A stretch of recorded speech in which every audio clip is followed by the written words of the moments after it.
Agora, por que eu disse que o capítulo 11 de Hebreus é o coração da epístola? É pelo fato de que ele chega exatamente onde ele quer chegar, que é a questão da fé. Porque a verdade, do ponto de vista objetivo, ele apresentou.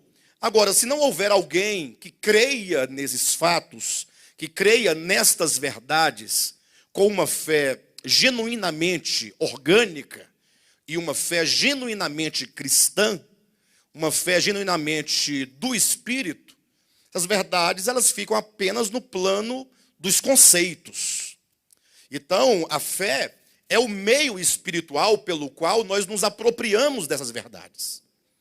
A fé, como alguém já disse outra vez, é como se fosse o nosso sexto sentido. Ou quem sabe até o sétimo sentido, se levarmos em consideração que ainda há um outro que agora eu não desejo falar para os irmãos. Por todos os efeitos, o que são os sentidos para nós?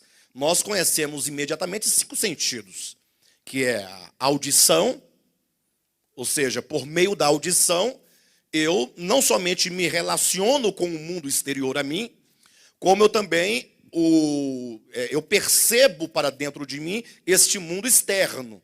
Audição, visão, o tato, o olfato e o paladar. Ou seja, por meio desses 5 sentidos que todos nós conhecemos, nós apreendemos os fenômenos do mundo externo, o mundo exterior a nós.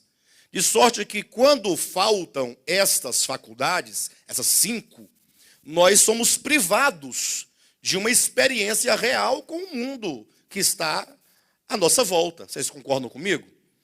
Por mais que, por exemplo, alguma pessoa que tem alguma deficiência auditiva ou visual, ela consegue superar essa dificuldade, mas não há de se negar que há uma privação natural e normal, e certamente haverá prejuízos. Por mais que haja a superação, uma pessoa que tem uma deficiência visual, por exemplo, ela pode superar essa sua deficiência usando um cão-guia, usando, sei lá, qualquer tipo de tecnologia ou para poder ajudá-la nessa sua deficiência. Mas há prejuízos, não há de se negar esse fato. Agora imagine só se nós não tivéssemos esses 5 sentidos. Sem os 5 sentidos, como nós podemos ter uma experiência real do mundo externo? Não há como. Então, aqui o apóstolo está dizendo o seguinte, olha, todas as verdades tratadas até agora, elas são verdades eternas. Elas não são verdades temporais. O que isso significa? Significa que essas verdades eternas, elas estão no plano do espírito, ou no plano do mundo espiritual, que os 5 sentidos não conseguem apreender.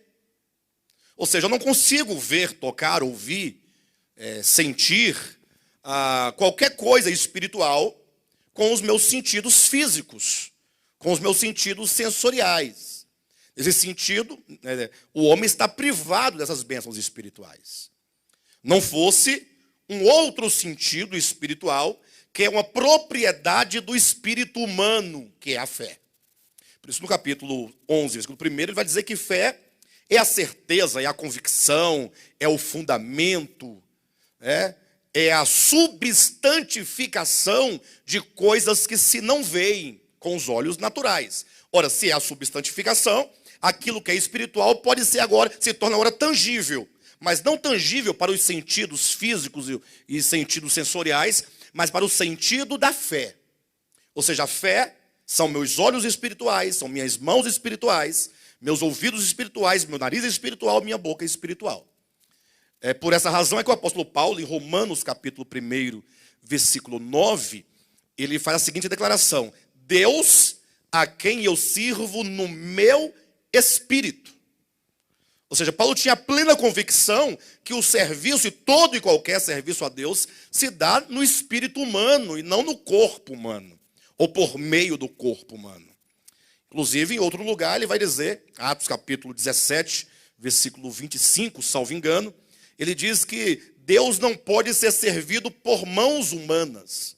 Então se faz uma devida distinção entre não pode ser servido por mãos humanas e Deus a quem eu sirvo no meu espírito.